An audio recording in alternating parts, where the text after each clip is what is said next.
Hi, my name is Pallavi Medhi and welcome back to my channel.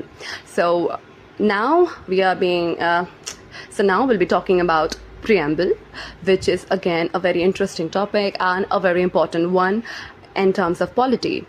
So the preamble is an introductory statement of the Indian Constitution. It sets out the ideals, value and objective that the Constitution seek, and it tries to achieve and guide the interpretation further in terms of law, in terms of judicial, and in terms of any form of governance, because it is considered to be the identity card and the soul of the Constitution. Well, talking about the identity card, this terminology was being provided by N.A. Palkhiwala, who is a jurist and constitutional expert, described preamble as the identity card of the Constitution because it reflects its essential features and philosophy. Whereas Thakur Das Bhargava, who is a member of the Constituent Assembly, talked that Parliament seek to validate the preamble as the most precious part of the Constitution, as it is the soul of the Constitution. So now you got to know how identity card and soul of Constitution term came when we refer to preamble.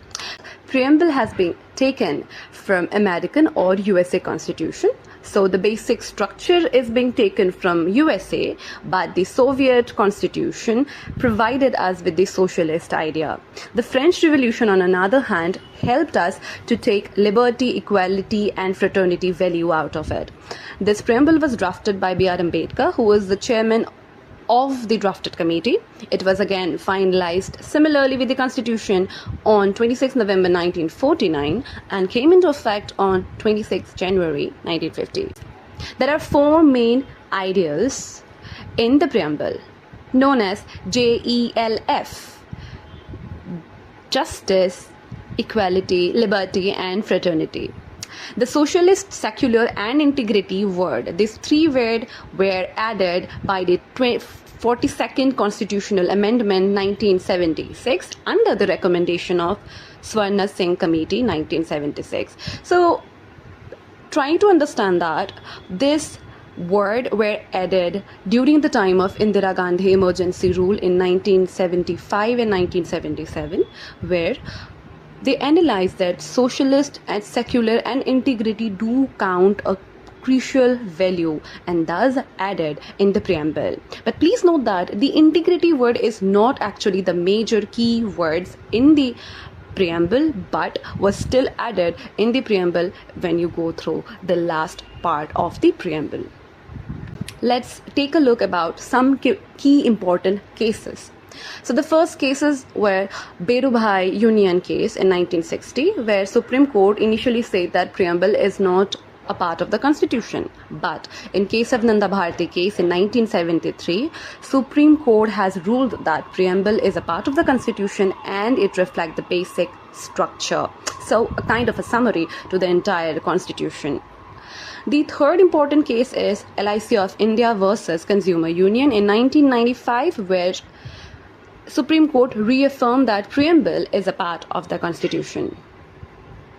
So now let's go forward and try to understand the meaning of it and why it has been added to the preamble. Suffragan. The word suffragan stands as India is free to make its own decisions internally and externally, which reflect the political independency. The socialist word reflects the reducing economic inequality and welfare state, emphasizing on the economic justice.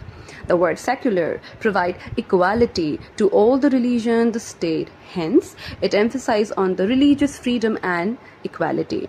Democratic word confirms that Indian government is an elected representative model, ensuring the popular sovereignty take place. The word republic states that the ruler of the state is elected and would not be on a monarch basis. Justice is the word which emphasizes on the legal fairness in all the aspects of social, economic and political ground.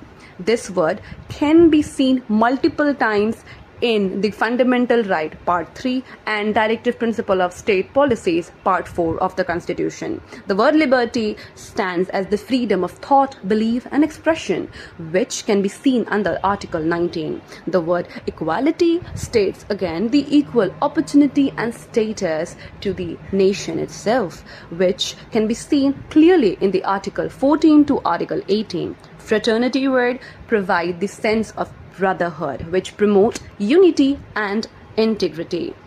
So, the next part will be covering up the 12th schedule, because this 12th schedule will give us a generic idea about when we talk about the parts of the constitution, right? So we'll be going forward with the schedule and then we'll be covering the parts. Reason being is that the part is real long and we need to cut it into few sections, right? So enjoy, stay safe, and let's connect. Thank you. Bye.